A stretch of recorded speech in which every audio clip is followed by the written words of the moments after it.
Can you or should you bend your spine during training or core exercises? It's a question that I get asked a lot. So what I'm going to try and do is build a few pieces to help you understand when, why and how you can rotate the spine during core exercise. If you want to build core strength and stability, please do just click the link below, go through to my How to Build Core Strength and Stability 12-week program where you can get started with exercises and concepts that I'm going to be talking about in this tutorial. For rotation of the spine during core exercise, I'm going to be using a cable machine to help you understand some of the concepts that we need to be putting into place when we are core training, but when we are rotating the spine. Now, I'm going to be doing it down on one knee, and again, I'll explain why I'm doing that. And I'm also going to be doing what would be described as like a chopping type of exercise.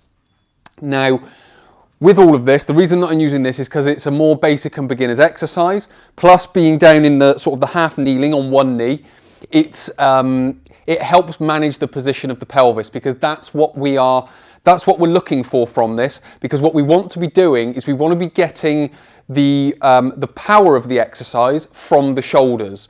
And then all that's then happening is when we pull down, we're pulling down from the shoulder, but then the spine is just going through its own little rotation. So for example, when we run, we don't run from the arms, but we want the arms to create the momentum. So we're using the shoulders to help with momentum, and then all that's happening off the back of that, so as a secondary effect, is there's a little bit of rotation at the spine, and that's what we want to be doing here. So what we're doing in this half kneeling position, we're getting hip stability, we're bracing the abdominals, and then essentially we're turning the chest. So the lumbar spine is maintaining a sort of a neutral position with regards to flexion and extension, and in some respects to rotation as well. So how we go about performing the exercise is I'm just using a rope, and then I come down onto one knee. So I come into this position. So this half kneeling position with one leg forward and one leg back helps manage and keep the pelvis neutral. What we then do is I would then pull across my body and push down.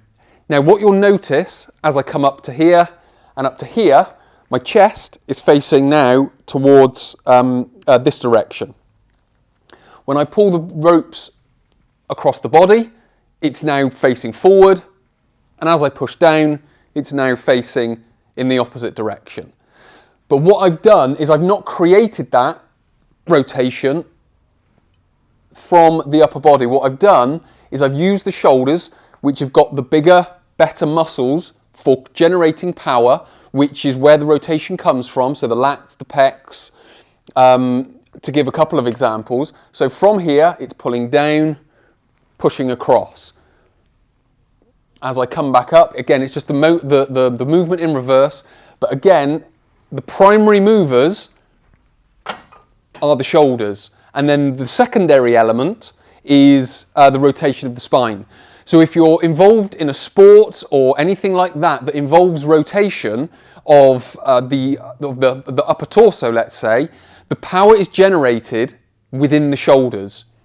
So when we're talking about training and talking about exercises for sport, that's what we want to be developing, the strength in the shoulder, not the strength in the spine to be able to rotate. We want strong lats, strong deltoids, strong pecs to be able to generate the power, and then all that's happening is the spine, as long as it's got the mobility, the spine is just doing its thing and just rotating either side. So it's very different than what most people think when they're trying to generate the power from the spine, because the spine isn't a good power generating part of the body. The shoulders are. We can also perform this type of exercise, and there are different versions of this exercise. In the 12-week program, I use dumbbells, but the concept is the same.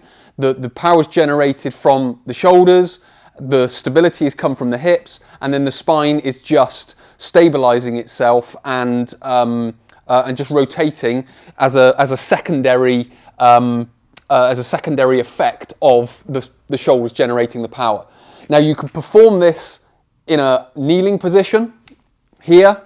This, I would say, is slightly more advanced because now we have to control what the hips are doing, because now we can start to rotate from the hip and we can generate power. Now there's nothing wrong with that, but if we're trying to get the upper body, then we've got to keep the hips forward. And then all the way through, we've got that rotation again as the secondary. Now if we do need the hips involved, then there's nothing wrong with using the hips to come down, as long as we're generating the power from the hips and not from the spine. And then the final one is the standing version, which is, again, we're probably using the hips a little bit more, but we're generating power from the shoulders, and again, the spine is going through that rotation as a secondary effect. Part 2, we're looking at the hips. So we're going to take the same concept of the spine is, it can rotate, but it's very much a secondary rotation. We're now going to look at the hips, and we're going to use the chop, and we're going to use a reverse chop. Now, as I alluded to right at the end, when we get the hips involved, we want them to generate the power along with the shoulders. So again, if I bring this standing position that I ended on last time, and I've come into this position, so I'm side onto the cable, you can see my hips are forward, I've got my shoulders doing most of the rotation. So again, shoulders are forward and the spine's doing it. I'm letting my shoulders do most of the rotation, and my chest is just pointing in this direction.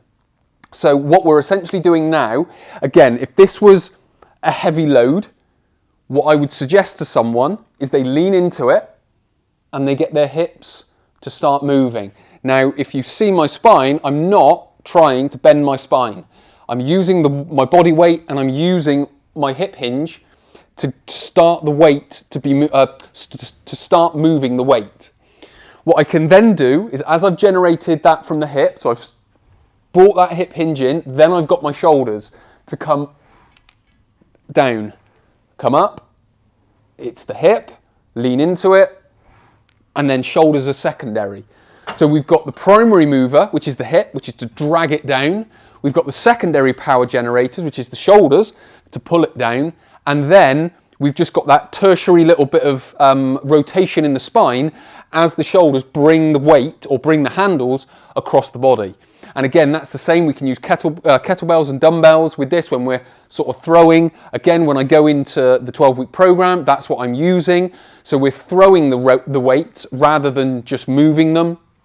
And we're generating the power from the hips, from the shoulders, and just letting the spine go through its movement. Now, if we reverse this, and we go into what's called a reverse chop, then the arms come out of the equation a little bit, because what we've now got is just the deltoids, which are going to be lifting the weight. So the movement, again, my position's the same, but this time I use the hip hinge and then extension to come through. So that's my initial movement, is to extend at the hip and push it through. What I can then do is then bring the arms in, but because it's just the deltoids which are lifting, it's not going to be as strong as the pulling down, which has got the lats, which has got the pecs to help move the weight. But if we're using the hips properly and we're generating enough power, the shoulders are just secondary, so the deltoids should be able to cope with it. So we just come from here, push up through, push up through, push up through.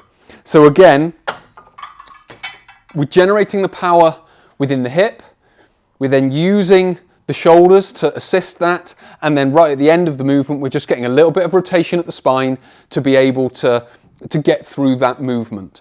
So when it comes to, can I rotate at the spine? The answer is yes, but we've got to do it in a particular way. And as a quick summary, that particular way is we generate the power from the hips, from the shoulders. Again, depending on the sport that we're doing or the exercise that we're doing, we want to generate the power from the hips and the shoulders. And then the secondary effect of that is the spine going through its rotation. And I'll go back to the example of running that I used at the start, is that when we run, we want to get the movement for the power from the hips, supported by the shoulders with the counterbalance.